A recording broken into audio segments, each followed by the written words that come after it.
Hello and welcome to the second half of our RC circuit video example.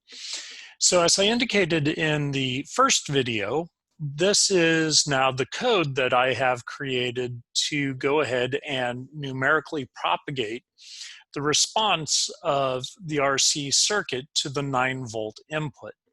So let's go ahead and walk through the main portions. Clear all, close all, that's just stuff I usually put in the front of my scripts. As I indicated in the other lecture, or the other video would be a better way to say it, we're dealing with a 10 kilo ohm resistor and a 10 microfarad capacitor. So I have those captured here. Also, we had a 9-volt excitation voltage. So that's also indicated here. Here I have a threshold at which the numerical simulation will exit out. So I don't really have a set number of time steps that the system or this code is going to go through. I just wait until the predicted voltage readings from one time step to the next time step are small enough that we can then come to the conclusion that the numerical simulation is steady stated out. In this particular problem, or in this particular case with this particular problem, I know that we're going to reach a steady state. And so this threshold just says, okay, it looks like everything's steady stated out and there's no sense in continuing to propagate the solution, so it cuts out at that point. Epsilon is what threshold is measured, or epsilon is measured against threshold, might be a better way to say it. So I start epsilon at a really high value, so that way I can make sure that the code keeps running until we get to a decent epsilon that is less than threshold. So if this was a very small number, it would just exit out on the very first run through, because of course epsilon would immediately be less than threshold, and we wouldn't even execute the code associated with this particular numerical simulation.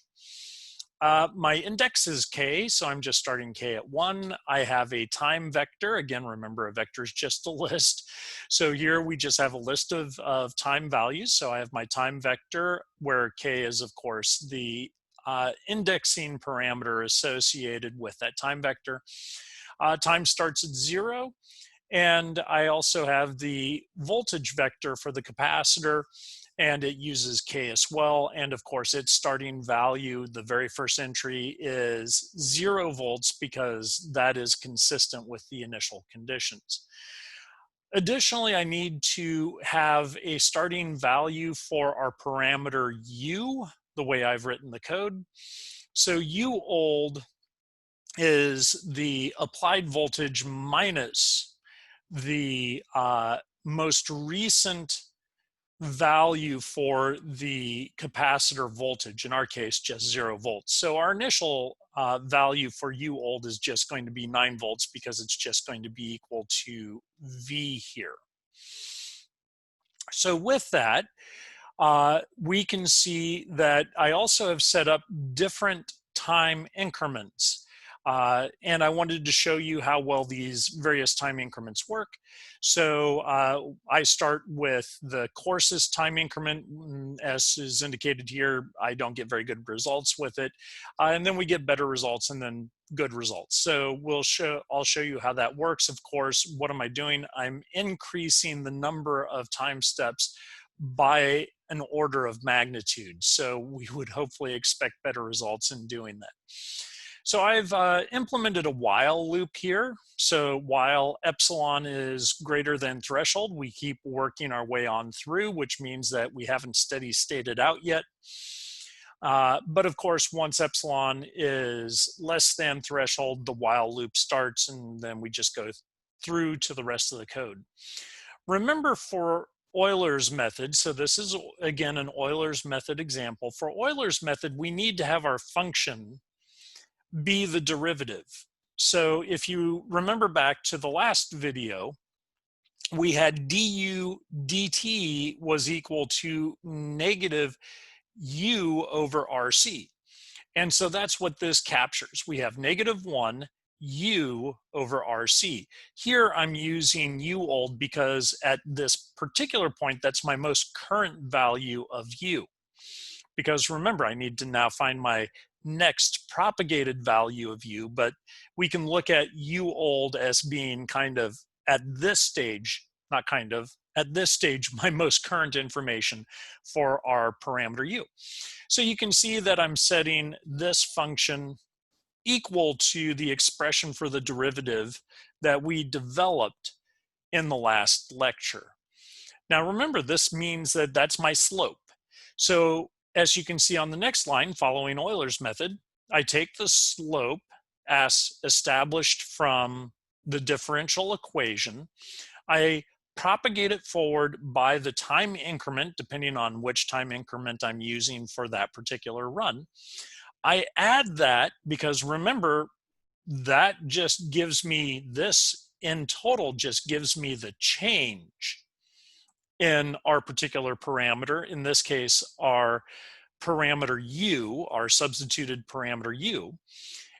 So that's just my change. So to get to the actual value of u, I have to add that on to my most recent information for u, which was u old, and that then gives me u new. So this line right here is really what I like to call the engine. Well, actually, it's really these two lines that I like to call the engine of this particular code, because it's really going in there, getting the slope, then propagating the slope forward. So that's really the engine of what's happening here. Everything else is just really there to kind of set everything up, or you may want to call it break everything down, post-process it if you want to call it that. But those two lines are really the meat of the code. So now you can see that, of course, we had our substituted u parameter. So the next line is doing nothing more than unpacking that u parameter and allowing us to find the voltage around the capacitor, or the voltage drop across the capacitor, based on that new value of the parameter. Notice, of course, I have incremented the index by 1. So that means that I'm now writing the next value for V sub C, because remember, up above, I wrote the current, or what was the most current information to V sub C using K. So I need to step forward 1 in my indexing and then write that value to my V sub C vector. Additionally, I go ahead and increment my time forward. So this isn't necessarily required for the code that I'm dealing with here, because, of course, we just need to know how far we're stepping in time for the two lines above, these two lines above, where 25 and 26, where I'm actually doing the propagation. I don't actually need to know the absolute value of time for those particular values. But I am going to use this time vector later on down, because again, in the last video, we found the exact solution for the differential equation. So I'm going to use that time vector in that particular solution. So with that,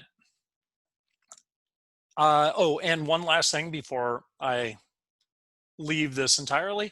Again, now that I have new information, or I have a new current value for u, that's what I'm doing here, is just taking the most current information, the newly propagated value of u, and I am now putting that into a parameter that holds on to it, namely u sub old, so that u sub old can be used the next time around to propagate forward to another step, and then another step, and another step. Here I'm actually calculating epsilon. You can see that I take my most current value of VC, I subtract off the last value of VC, and of course I take that quantity and divide by VC itself, so that way I'm normalizing it to VC, taking the absolute value of that because I just really want to know how far the points are from each other. And then last but not least, I'm incrementing my index K. Then I end. So of course here, this will just keep going. This while loop will just keep going again until epsilon is less than threshold, and then it will kick out. And it will kick out with this vector of values for the voltage around the capacitor, and it will kick out with these values of time. Yeah, come on, be a good cursor. These values of time associated with those values of voltage. So that way I have voltage and time information that I can plot, but also, as I indicated, that I can use right down here. So this is my time vector. Here I'm using the Octave platform, but of course it's based on MATLAB, and so I'm using the MATLAB element by element notation to calculate what's going on, to use that time vector to calculate what's going on with our theoretical value, or our, if you want to call it that, exact value of V sub C. You'll notice that this expression captures the solution to the differential equation that I discussed in last lecture. So we already have that captured there. And then I go ahead and I plot our numerically predicted response versus time for the voltage on, around the capacitor. And here I plot the same thing, but now I'm plotting what we could consider the exact solution. And the default color is in blue, and the exact solution is going to be plotted in red. So let's go ahead and run this so you can see what we get. So I'm going to go ahead now, and I think I may have to share this new plot. Let's see, because it does come up in a separate window. So there we go.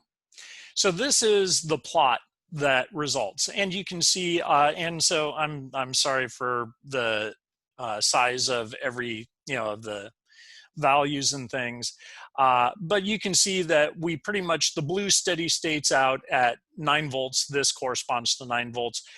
Steady states out there pretty quickly, but not very accurately, because remember, the red is what we would consider the exact solution. And so the numerical propagation steadies out way too fast. Actually, essentially, it's already at our final voltage. So remember, I forced the initial voltage to be 0 because of the initial conditions, and it's already at the final voltage one time step in. So not necessarily the best propagation for a solution. And we would expect that. The time step, I intentionally made that time step way too coarse so that you could just see an example of where things didn't work. One thing that I do want to say is sometimes we actually end up getting unstable propagations.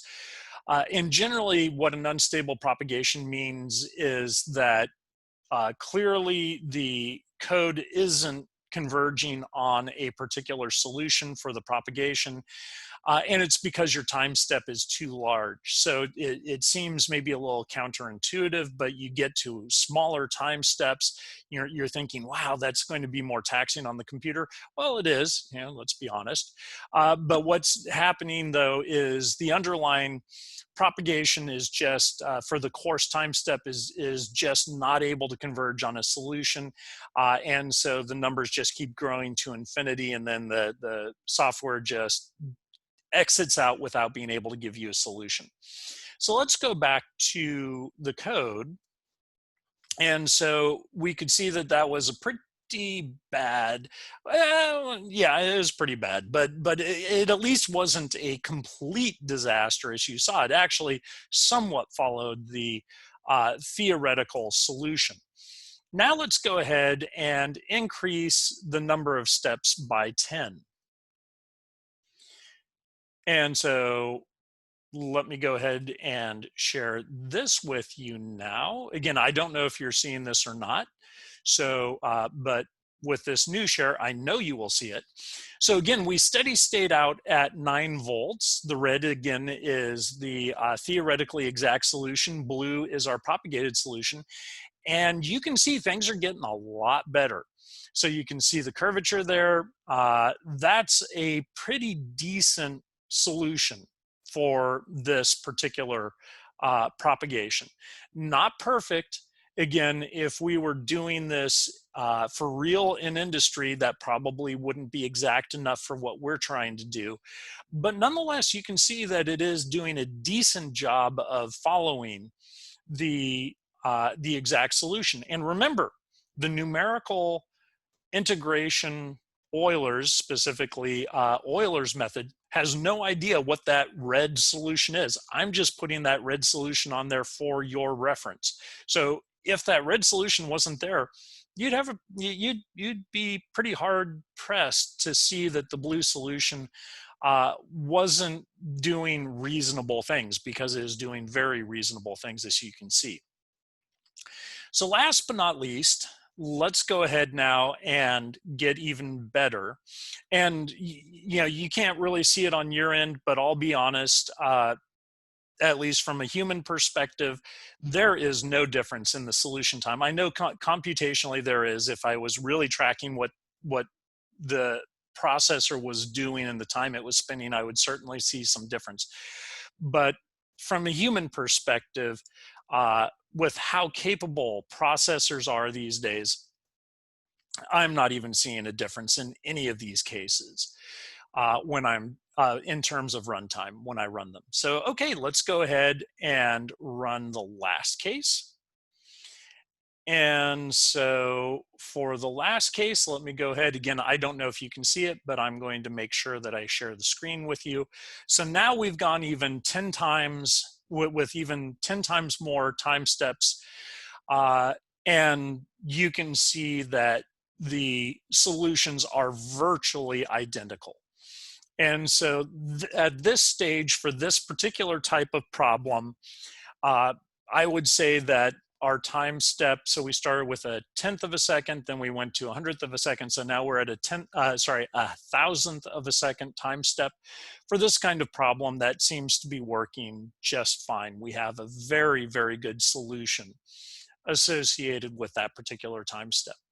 So you can see how, of course, the error is propagating and causing, as I said in lecture, causing subsequent points to be off as well. One thing that is interesting about numerical simulations, and it is a topic of study, is determining whether or not the simulation is stable. In other words, if you have an error that's associated with the simulation, will that error continue to propagate into larger and larger errors over time, over the number of integration steps, or will that error be stable and diminish over subsequent time steps? And so you can see that clearly the error increased a little bit, and then it decreased as we got closer to steady state. And so that would be an interesting case to study from a numerical error stability perspective. But that's part of a completely different, or let's say it this way, that's a completely different topic of discussion, one that would be appropriate for advanced classes and numerical methods. So with that, hopefully this example has given you a chance to see, first of all, how simple the code is. Really, everything here is pretty much just setting everything up and breaking everything down, doing kind of, if you want to call it that way, pre-processing and setting stuff up, and then the post-processing. Really, the entire meat for this particular numerical simulation is in those two lines. So you can see how powerful this is because it allows us to quickly understand what's happening with a dynamic system with really not too much effort. And you can already see how many lines did it take me? It took me 41 lines to do this. And of those 41 lines, again, I would argue that only 2 lines are really what are doing all the work here. Everything else is just producing the loops, doing the right stepping, calculating the right values based on the values that were propagated, etc. So pretty impressive what we can do with these numerical methods and how simple it is when you think about how complicated working with differential equations, specifically nonlinear differential equations, can be. So with that, I hope you found this particular video example useful. So we'll go ahead and call this video example a wrap.